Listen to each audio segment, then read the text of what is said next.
Hello everyone! I'm Roan Celis Capistrano of 1 Million Club.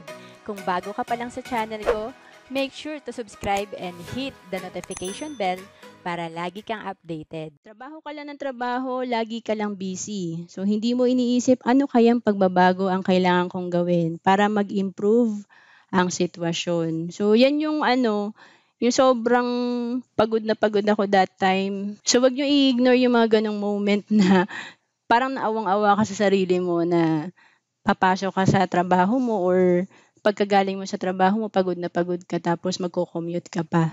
'Di ba? So naawa ko sa sarili ko nung time na nasa LRT ako kasi kulang sa tulog, tapos pagod na pagod, tapos yun nga sabi ko ano bang kailangan kong gawin talaga para hindi ako ma-stuck sa ganitong sitwasyon. So yan, so kailangan lang talaga ito yung ginagawa ng mga mayayaman, gumagamit sila ng leverage. So, i-comment nyo nga, leverage. So, leverage sa time, sa money, and sa effort. So, ang maganda sa IMG, may teamwork na.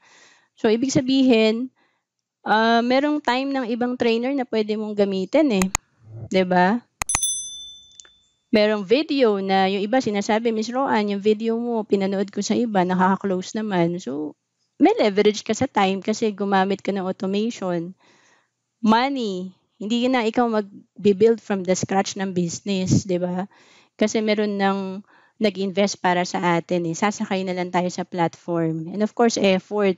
Imagine nyo yung hirap ng big three natin to build the IMG, 'di ba? So, effort. Sila na nag-trial and error. Hindi na natin dadaanan yun eh. Yung simplified na lang. So, ito yung nasa libro natin, Money Talk, Strategies of the Wealthy. I-ano lang natin, no? I-check natin sarili natin kung nasang side tayo ng perspective and kung nasa tamang side na tayo, i-share natin sa iba kasi ang dami natin kailangan i-educate dahil mali pa yung paniniwala nila. So, una, most people spend money and save what is left. Tama ba? Ang daming gustong gumastos. Actually, hindi na tayo kailangan turuang gumastos. Marunong na tayong gumastos at expert na tayo dito. So, wealthy people save money and spend what is left. Ito yung kailangan. Gawing priority yung pagsisave. So, most people consider healthcare and insurance as an expense. 'Di ba? Gastos lang. Pero wealthy people consider healthcare and insurance as an investment. So, tandaan nyo, lahat ng mayayaman, meron niyang investment sa insurance at may healthcare yan. Kasi malaking tipid talaga pag may healthcare ka. So, most people work hard for money. So, ito lang din ako before. Trabaho lang talaga ako ng trabaho. At pagiging employee of the year lang ang gusto ko. 'Di ba? Kasi yun naman ang naiisip mo lang pagka empleyado ka, ma-promote ka, tumaas sweldo mo. So, wealthy people let money work for them. So, ito pala yung natutunan natin sa IMG na tinuturuan tayo na mag-ipon para meron ding perang magtatrabaho para sa atin. So, the difference between the wealthy and the most people is the way they think about planning their future. Yan. So, again, mindset. Gayahin lang natin yung mindset ng mga mayayaman. Kung mahilig sila sa meeting, dapat mahilig din tayo sa meeting. Kung nagbe-business sila, mag-business din tayo. Kung nag-i-invest sila, mag-invest din tayo. Kung nagpaplano sila, magplano rin tayo. 'Di ba? So, pagdating sa healthcare, of course, ito yung recommended natin na savings, yung Kaiser, kasi usually naman talaga pagka nag-retire tayo, ito yung nire-ready tayo ni IMG eh. 'Di ba? Ito yung no more healthcare coverage. Which is, may mga ganyan talaga na nagko-comment sa YouTube ko na gusto na nila mag-avail kaya lang 66 na, 70 plus na. So talagang kahit gusto ko, hindi talaga sila pwede. 'Di ba? So retirement years, yan yung importanteng may savings din tayo. Kasi yan, no, isa sa mga investment natin, healthcare, kasi retiree healthcare cost more than you think. Di ba nga, bata tayo, nagkakasakit. Yung iba nga, 30 pa lang, namamatay na, di ba? So, isa sa mga mahal na gastos natin pag tumanda tayo, pag nag-retire, is healthcare. So, yun yung maganda sa IMG, may Kaiser tayo, no, na 3-in-1. So, ito rin yung sinimulan ko noong 2012. May healthcare, insurance, and investment. So, walang tapon yung pera mo kasi pagka hindi ka nagkakasakit, naka-invest lang yung pera mo. Ayan. So, again, sinosolve niya, no? Ang ganda sa IMG, nire-ready tayo sa 2 ifs ng buhay natin. What if I die too soon?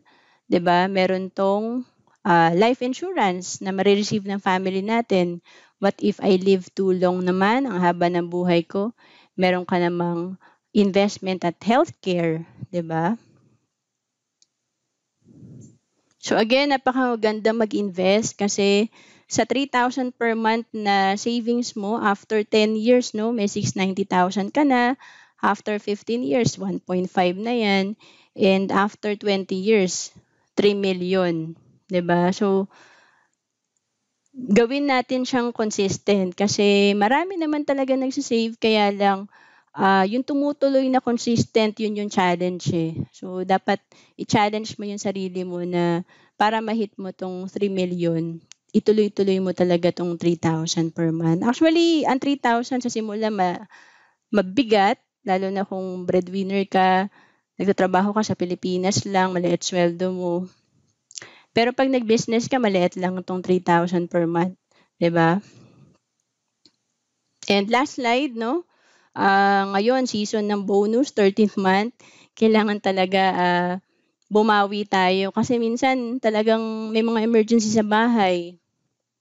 Hindi tayo nakakapag-ipon, may mga months na hindi tayo nakakapag-ipon. Ako kasi nung nagtrabaho ako, ngayong ano pa lang, bago pa lang mag-bare months or September, ganyan, pinaplano ko na yung 13th month ko na hindi ko siya gagalawin. Kasi doon lang ako nakakabawi per year na may malaki ako may ipon. Kaya, 'di ba, parang isipin mo, 1 year ka nagtrabaho tapos wala ka man lang naiipon. So kung 20,000 per year yung bonus mo, 12% per year ang kinikita ng pera mo. So after 10 years, 393,000 yan.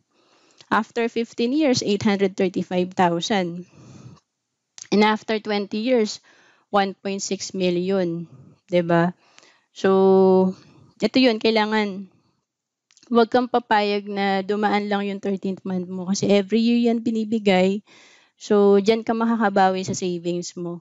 Kung medyo maliit yung naipon mo ng per month, dito ka babawi.